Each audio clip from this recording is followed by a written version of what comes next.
How exactly does Sukuna's World Cutting Slash actually work? Let's talk about it, but spoilers beware. Alright, first of all, shout out to Sam who asked me about this today, and y'all can pause to read the full context of Sam's comment here, but essentially they're just wondering how the World Cutting Slash operates, and if it travels or if it just spawns on its target. And that is a debate that a lot of people have had in this community since Sukuna first used the slash, but I have always been on the side that the slash does travel, because I think that just makes more sense.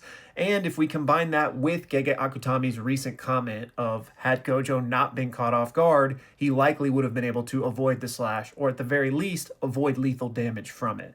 To me, that also leans toward the World Cutting Slash actually traveling. But Sam wants to know, if the slash does travel, why didn't the Infinity block it? So back when this first came out, I came up with an analogy that I think explains it pretty well. I can't believe I still have these illustrations from a year ago, and yes, bask in my artistic talent, but as you can see here, we have Gojo, okay? We're drawing him on a piece of paper. He exists in 2 dimensions, and this dotted line here represents Gojo's infinity, his barrier that is protecting him from all harm. And here you can see Sukuna trying to throw some slashes at Gojo. Now these are just regular dismantles, they're not the World Cutting Slash, and because of that, they cannot get through the infinity, right? Because they are traveling, and anything that travels will never be able to reach Gojo. So how did the World Cutting Slash reach him if it travels? It does so by cutting the paper itself, the world itself, existence itself. If you cut existence itself, you are therefore going to cut everything that's contained within that existence. A good way to think of it is in higher dimensions, right? In our example here, Gojo existed in 2 dimensions. Infinity existed, Sukuna existed, everything existed in those 2 dimensions.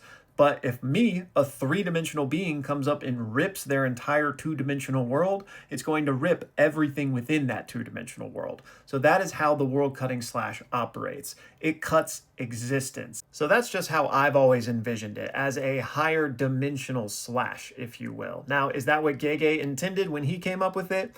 I couldn't tell you, but it seems to operate on that principle at the very least. And to follow up on this, Sam wondered if this changes my perspective on Gojo versus Kakashi, because one of the biggest contentions in that is whether or not Kamui travels. And if it does, in any sense of the word, then Infinity should block it. And I actually made a video a while back talking about this matchup, and that's the main thing for me. Like, how exactly does Kamui work? So if in any sense of the word it actually does travel and gives Gojo any type of reaction to it, then I think that heavily favors Gojo. But if Kakashi can just Kamui Gojo's head off and there's nothing he can do about it, then he obviously wins. And then also on this subject, Brian asked me about this moment where Sukuna explains the World Cutting Slash, and he wondered if that was Sukuna using the Revealing One's Hand binding vow. And for anybody that needs the refresher, that's the idea in Jujutsu Kaisen where if you explain your technique to your opponent, it gets boosted. So in this case, no, I don't think that's what Sukuna was doing, even though it would have largely applied.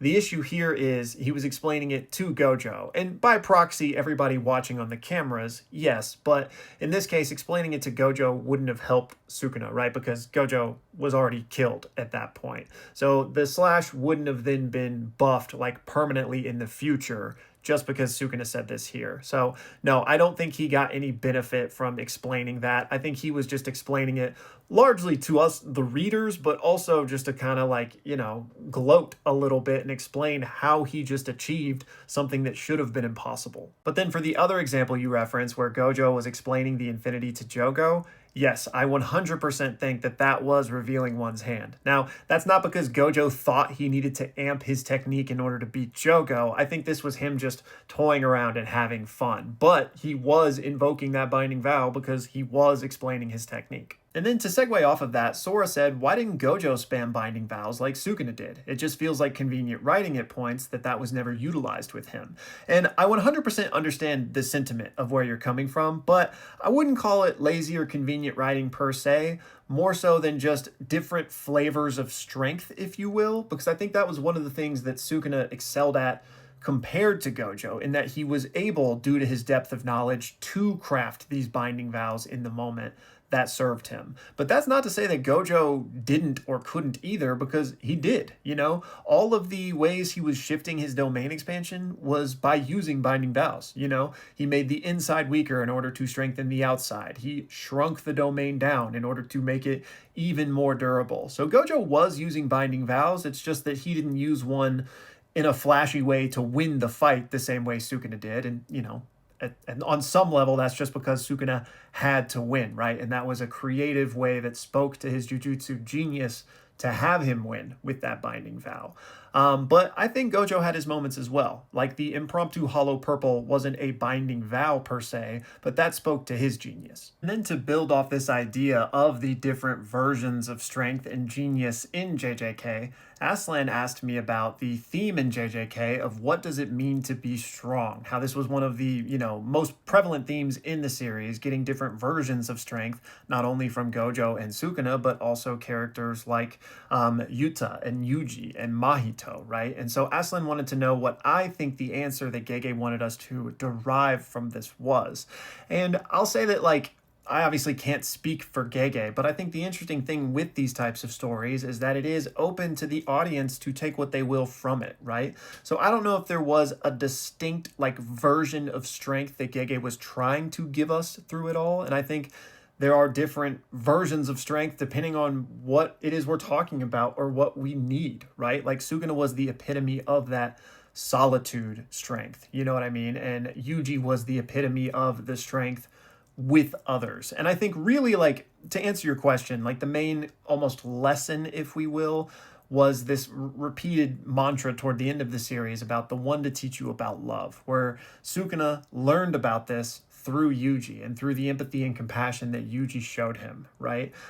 Which only really stemmed from Yuji's grandpa, who happened to be his twin brother, or the reincarnation of his twin brother, right? So I thought that was very poetic and beautiful. So I think the real message Gege was trying to send is that there is inherent value in everyone and everything. And so, you know, that's kind of removed from strength a little bit, but I feel like that's ultimately kind of the answer you might be looking for. And that, you know, there isn't, you don't need to have accomplishments or even meaning to have value. And I think that was really what was at the heart of JJK. And then finally, Drawback said, "Hey manga, I see you've been using JJK Phantom Parade stuff in your videos. Do you play?" And I'm assuming you mean this image. I think this is from JJK Phantom Parade and it was in a recent video.